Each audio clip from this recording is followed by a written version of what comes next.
Hello friends, welcome to Garhwali tutorial corner. दोस्तों, अगर आप इस चैनल पर पहली बार विजिट कर रहे हैं तो वीडियो को लाइक, शेयर एंड सब्सक्राइब करना ना भूलें। हमारे 9th क्लास की मैथ्स में पहला जो चैप्टर है वो है नंबर सिस्टम। उसमें हमारी एक्सरसाइज 1.3 का आज हम question number 6 and question number 7 को सॉल्व करने वाले हैं। तो हमारे पास क्वेश्चन नंबर जो 6 है वो है, छठवां क्वेश्चन है हमारे पास, look at several example of rational number in the form p upon q.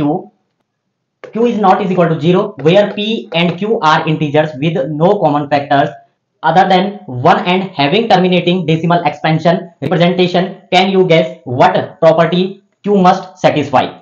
अब हमने टर्मिनेटिंग डेसिमल के जो एक्सपेंशन है उससे हमने ऐसे एग्जांपल रिप्रेजेंट करने हैं जिससे हमारा जो Q है वो क्या हो, सेटिस्फाई हो। अब सबसे पहले तो हमने रेशनल नंबर लेने हैं जिनको हम क्या लिख सकते हैं, P अपॉन Q की फॉर्म में लिख सकते हैं। जैसे आपके पास पहला एग्जांपल आता है 2 अपॉन 5।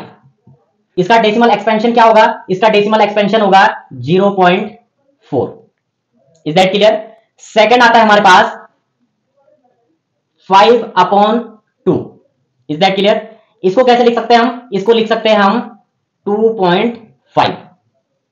एक और देख लीजिए, एक और है हमारे पास जैसे 3 अपॉन 5। अगर आप इसका करेंगे तो इसका हो जाएगा 0.6। ठीक है, इस प्रकार से हमने क्या कर लिए, हमने रेशनल नंबरों को p अपॉन q के फॉर्म में लिख दिया है और उनके हमने टर्मिनेटिंग डेसिमल एक्सपेंशन भी रिप्रेजेंट कर दिए हैं। अब कह रहा है कि हमें क्या करना है कि जो q है उसको सेटिस्फाई करना है। ठीक है, अब कैसे टर्मिनेटिंग फॉर्म में आप q को सेटिस्फाई कर सकते हैं, जैसे आपके पास आता है एक एग्जांपल है 33 अपॉन 8। दूसरा है आपके पास 329 अपॉन 400। नेक्स्ट है आपके पास 1563 अपॉन 625। हमारे पास दो चीजें निकल के आती हैं, पहला है 2 की पावर m, दूसरा है 5 की पावर m। ठीक है, सेकंड थिंग आती है हमारे पास, वो आती है 2 की पावर m इंटू 5 की पावर m। इसका मतलब क्या होता है कि 2 के मल्टीपल होने चाहिए या तो 5 के मल्टीपल होने चाहिए आपके पास। तो हमारा पहला एग्जांपल है वो है, पहला है 33 अपॉन 8। अब हमारा जो डिनोमिनेटर है उसके फैक्टर निकाल लीजिए। ये हो जाएगा हमारा 2, ये 4 हो जाएगा, ये अगेन 2, ये आपका अगेन 2 हो जाएगा और ये 2 से 1। इसको हम क्या लिख सकते हैं, इसको लिख सकते हैं हम 2 की पावर 3। ठीक है, क्या लिख सकते हैं हम, 2 की पावर 3। सेकंड एग्जांपल है हमारे पास, सेकंड एग्जांपल है 329 अपॉन 400। अब 400 को कैसे करेंगे आप, 400 हो जाएगा आपका ये इस टाइप से, 2 से 200 हो जाएगा, अगेन 2 से 100 हो जाएगा, अगेन 2 से 50 हो जाएगा, अगेन 2 से 25 और फिर 5 से 5 हो जाएगा और 5 से 1 हो जाएगा। ठीक है, तो इसको क्या लिख सकते हैं हम, इसको लिख सकते हैं हम 2 की पावर कितनी है, 1 2 3 4, 2 की पावर 4 इंटू 5 की पावर 1 और 2। इस प्रकार से हम लिख सकते हैं। हमारे पास तीसरा एग्जांपल है 1563 अपॉन 625। अब इसको कीजिए, ये हो जाएगा हमारे पास 625। ठीक है, 5 से जाएगा 125, अगेन 5, 25, अगेन 5, 5 हो जाएगा और अगेन ये 5 से 1 हो जाएगा। इसका मतलब हम इसको क्या लिख सकते हैं, इसको लिख सकते हैं हम 5 की पावर कितनी, 1 2 3 एंड 4, 5 की पावर 4। आगे समझ में। लास्ट एग्जांपल है हमारे पास 8 का अगेन सेम वही है जैसे ये वाला निकाला था हमने। ठीक है, तो इसका क्या है आपका, ये हो जाएगा आपका 2, ये आप 4, ये 2, ये 4 हो जाएगा, अगेन 2, ये फिर 2 हो जाएगा, ये 2 और ये 1। तो दोस्तों आपने देखा होगा कि हमने सबसे पहले तो हमने फ्रैक्शन में क्या निकाले थे, इनके डेसिमल एक्सपेंशन निकाले थे जो हमने रिप्रेजेंट कर लिए थे। देन हमारे पास जो एग्जांपल थे, ये जो हमारे पास एग्जांपल थे इनका हमने Q को सेटिस्फाई करने के लिए हमने इस फॉर्म में सेटिस्फाई कर लिया है। तो इसका मतलब जो हमारा डेसिमल जो एक्सपेंशन है वो Q को सेटिस्फाई कर रहा है। तो दोस्तों आप इस प्रकार से इस टाइप के क्वेश्चन को एग्जांपल के तरीके से दे सकते हैं। सातवां क्वेश्चन है हमारे पास, 7 क्वेश्चन है, right 3 numbers whose decimal expansion are non terminating non recurring। क्या है, non recurring।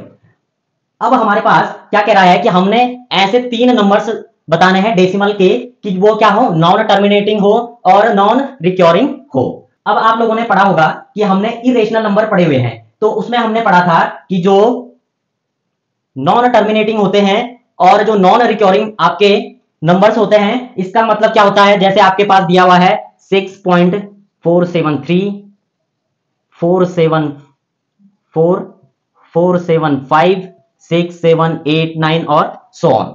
यानी कि जो नॉन रिकरिंग आपके पास डेसिमल फॉर्म में होते हैं वो कंटिन्यूअसली आगे बढ़ते रहते हैं और कभी भी इनका जो रिमाइंडर होता है वो शून्य नहीं होता है। ये निरंतर नंबर इनके चेंज होते रहते हैं और यह प्रक्रिया जो है, यह प्रोसेस जो है, यह कंटिन्यू चलती रहती है। अब जो हमारे नॉन टर्मिनेटिंग नंबर होते हैं, जैसे पहला एग्जांपल है आपके पास 1.01 001 00 01